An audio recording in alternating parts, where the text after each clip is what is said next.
Hi Year 4 and welcome to today's English lesson. I hope you enjoyed playing lots of those 10-minute games yesterday. Today we're going to focus on how we can design and create our own games. So, first of all, let's have a quick recap. We looked at the Finding Dory game yesterday. What were the top 10 features of game instructions that we needed to have? How many of them can you remember? Pause the video and write down as many as you can. How many have you got? Let's have a look at the list. So the top 10 game features were the name, our game needs a name, the number of players, the location, so where you can play, indoors or outdoors, the theme, so the theme of all the games that we were looking at yesterday was Disney, but there could be lots of other themes. We need an introduction. We need to have an order to our instructions, so making sure they're in chronological order. We need illustrations to help people understand what to do. We need clear instructions, so no waffle, just direct and straight instructions. We need imperative verbs to make sure that we're telling people what to do. And we need to include some rules in there as well, so there are no arguments. If we look at this game, which is based on my favourite Pixar film, Inside Out, it's called Core Memories, and let's find those top 10 features. First of all, we've got these. So we have a name for our game, we have how many players, it tells us indoors or outdoors, and it gives us a little introduction here and makes the theme really clear. It says, who's the fastest at collecting all the core memories? And the game instructions look like this. So number 1, scrunch up some paper into balls and put them in a container. Maybe use paper from your recycling rather than new paper though. Then one person becomes Sadness, the character from the film, and has to try and empty the container.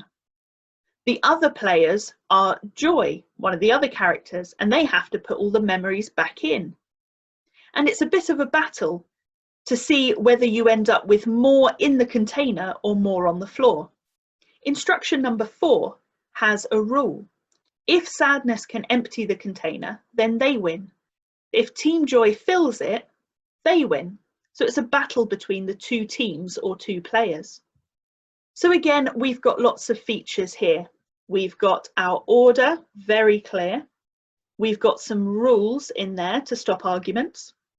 We've got imperative verbs, scrunch up and put. And we've got illustrations to help us understand what we need to do. Feel free to pause the video if you want to go and play this game. So what theme could we use in our game? They used a Disney Pixar theme, so based on films. Pause the video and make a little list of some of the things that you like that you could use in your game. I've come up with these suggestions. So it could be anything. Your game could revolve around Minecraft or Star Wars, Lego, animals, Roblox, superheroes. It could be anything that you enjoy and you think other people will enjoy too. Now the one I've chosen is superheroes. So these are my instructions for my game. Run to rescue someone and take them to the safe zone and then run back, but you have to do it in a time limit. When you rescue the next one, you have to hop and then jump and then skip. Do this game indoors and the things you're rescuing are teddies. Now that got a bit confusing. There are actually more questions that I need to ask about this game. For example, at the beginning, it says run to rescue someone, but who am I rescuing? And what's the safe zone? How far do I have to run in the game? And how many people can play? I haven't answered any of these questions. I haven't thought about those top 10 features. So I need to do it a slightly different way.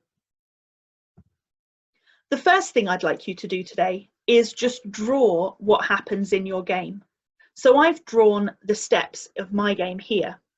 So I have a safe zone here And then I have all the teddies that need rescuing on the other side. And what they have to do is they have to run and get a teddy and then run back and bring it to safety. So they put it in the safe zone. The next time they go across, they have to hop and they bring back another teddy. And then the last time they go back, they have to jump and then bring back the other teddy to the safe zone. Then once all the teddies are safe, you stop the clock. So today, the first thing you're going to do is just draw what your game looks like. Just draw the instructions. Just use stick people if you want to, like I did. Then we're going to plan our game. You're not writing the proper instructions for your game today because we haven't told you how to do that yet.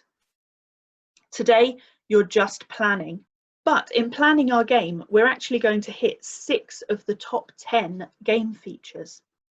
So if this is my piece of paper where I'm planning my game, I'm calling it Superhero Rescue. I'm going to put in how many players play the game and where the location is, so where it can be played. And my game can be played indoors or outdoors. Then that's where I'm going to put my drawings. So these are the illustrations that will go with my instructions when I eventually write them. And then I've got a little bit of space here where I can make a note of any rules of the game. So they're going to need a stopwatch and some teddies. They can only take one at a time. They need to do a different action each time they go. So they have to run or hop or jump. They could skip or crawl even.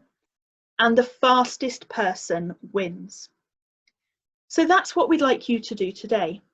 We'd like you to plan your game. So decide on a theme that you like, first of all, something that interests you and you think would interest your friends as well.